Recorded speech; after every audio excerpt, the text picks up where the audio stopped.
Hello, welcome back to my channel Mukesh Bajaj creations. सबसे पहले तो आप सभी का धन्यवाद पिछले वीडियो पर इतना लव देने के लिए, पिछले वीडियो को इतना प्यार देने के लिए। आपके ढेरों कमेंट्स मैंने पढ़े, मुझे बहुत अच्छा लगा एंड कोशिश मैंने की कि सबको रिप्लाई दूं। अगर कोई छूट गया होगा तो उसके लिए सॉरी। आइए अब इस वीडियो पर चलते हैं, इस वीडियो के बारे में बात करते हैं। इस वीडियो का जैसे आपने थंबनेल देखा होगा कि इफ़ेक्टिव कम्युनिकेशन, क्योंकि पिछले वीडियो में हमने स्किल्स के बारे में बात की थी कि 5 स्किल्स जो कि हर स्टूडेंट को आनी चाहिए, उसमें से पहली स्किल थी इफेक्टिव कम्युनिकेशन। तो आज हम उसी के बारे में सीखेंगे। हमें क्यों चाहिए इफेक्टिव कम्युनिकेशन, चाहे वो रिटन हो, चाहे वो ओरल हो, चाहे वो स्पोकन हो, हमें वो क्यों चाहिए। सर, हमेशा से ही स्टूडेंट्स के लाइफ में, चाहे वो कॉलेज स्टूडेंट हो, चाहे वो स्कूल के स्टूडेंट्स हो, उन्हें ढेरी ऐसे अपॉर्चुनिटीज़, ढेरों ऐसे कॉम्पिटिशन्स और डे टू डे कोर्स में भी उन्हें ऐसे ढेरों अपॉर्चुनिटीज़ मिलती हैं जहाँ पर उन्हें बोलना रहता है या लिखना रहता है। एज अ स्टूडेंट लाइफ हर दिन या तो आप कुछ बोलते हैं, अपने क्लास में आप बातें करते हैं, या तो आप कुछ लिखते हैं। तो अगर और स्कूल में या कॉलेज में आपको मार्क्स किस में मिलते हैं, या तो आपकी ओरल टेस्ट वाइवा होता है, या तो आपका रिटन टेस्ट होता है।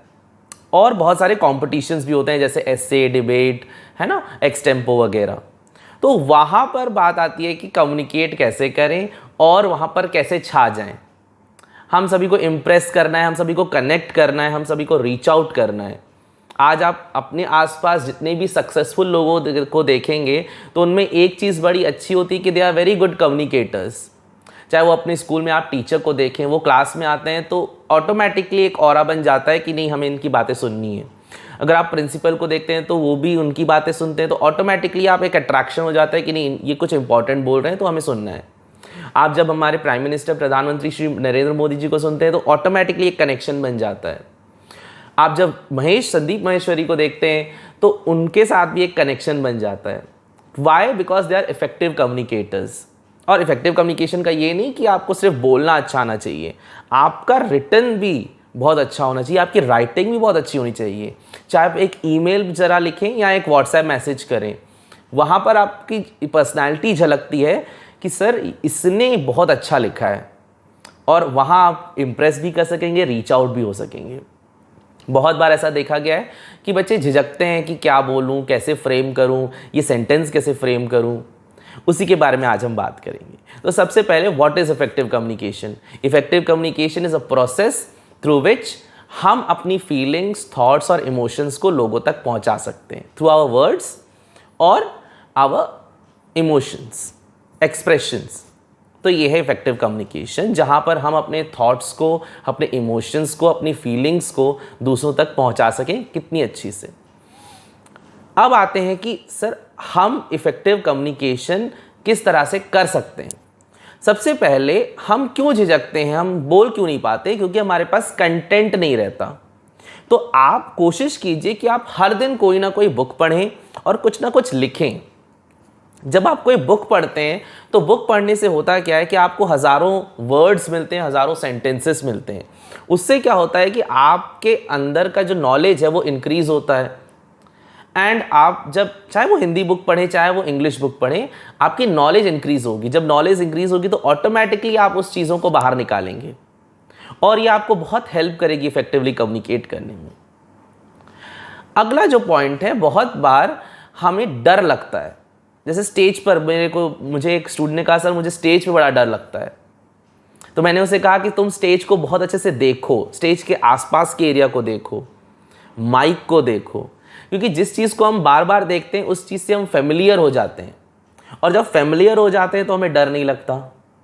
अगर मैं डेली स्टेज पे सामने खड़े हो जाऊं, स्टेज पर खड़े हो जाऊं और कुछ कुछ बोलता रहूं बिना माइक के, तो होगा क्या, धीरे धीरे धीरे धीरे स्टेज से डर खत्म होगा। लेकिन अगर मैं जाऊंगा ही नहीं स्टेज के पास, और तो वो डर बना रहेगा।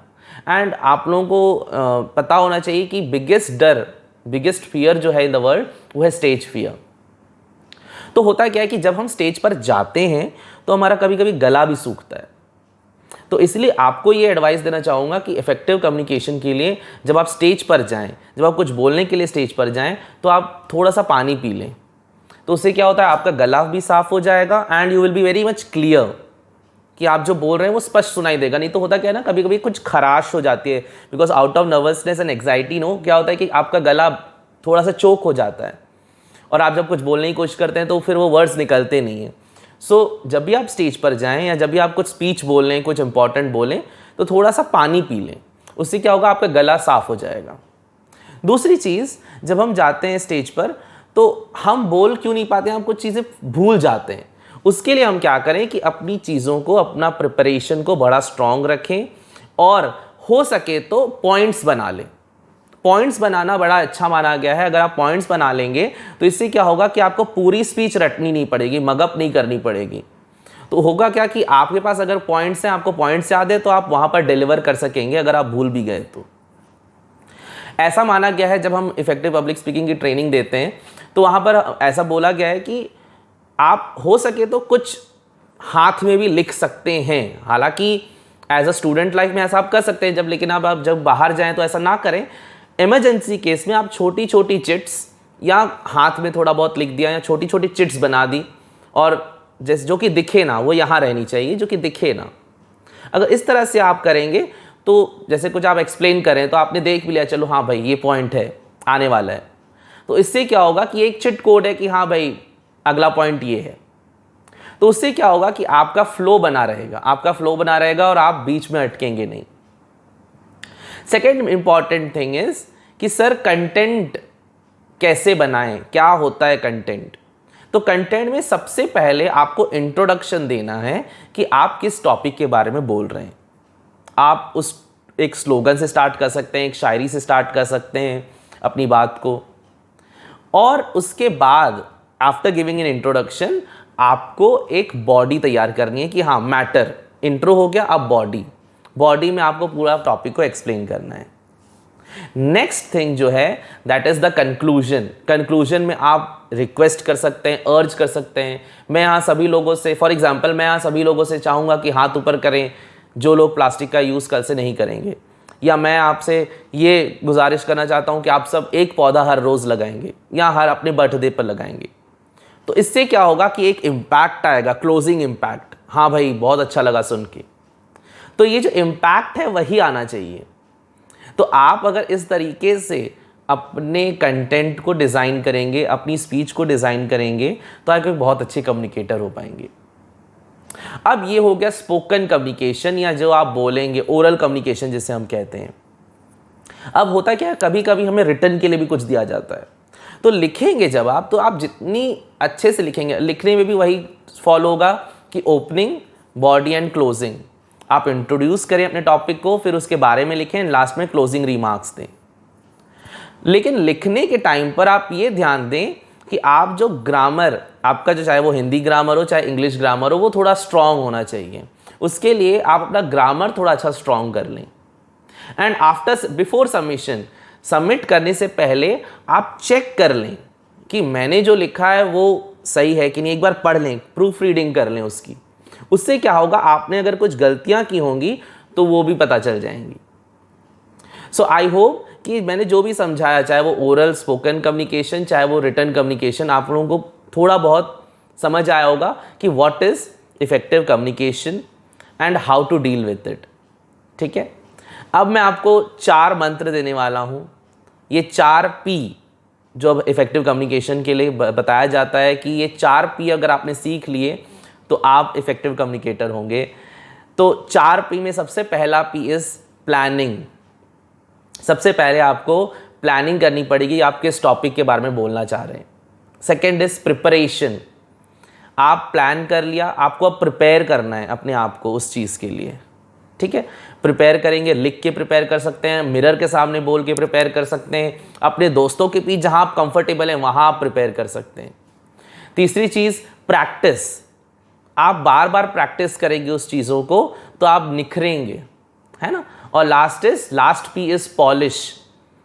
धीरे धीरे जब आप प्रैक्टिस आपकी निखरेगी तो आप धीरे धीरे आप में चमक आएगी, आप फिर फ्लुएंट हो जाएंगे, आप फिर निडर हो जाएंगे, आप फिर कॉन्फिडेंस हो जाएंगे कि आप बोल सकते हैं, मैं बोल सकता हूँ। आई होप आज के बाद आप कभी नहीं डरेंगे। आज के बाद आप दिल खोल के बोलेंगे, जो मन में आया आप बोलेंगे, बट प्रिपरेशन के साथ, प्रैक्टिस के साथ और अपनी प्लानिंग के साथ। इसी के साथ this is Mukesh Bajaj signing off for now. Hope आप लोगों को ये वीडियो पसंद आया तो प्लीज़ लाइक शेयर और कमेंट करना ना भूलें। और अगर आपने चैनल को सब्सक्राइब नहीं किया अभी तक तो प्लीज़ सब्सक्राइब कर दें, it motivates me. Thank you.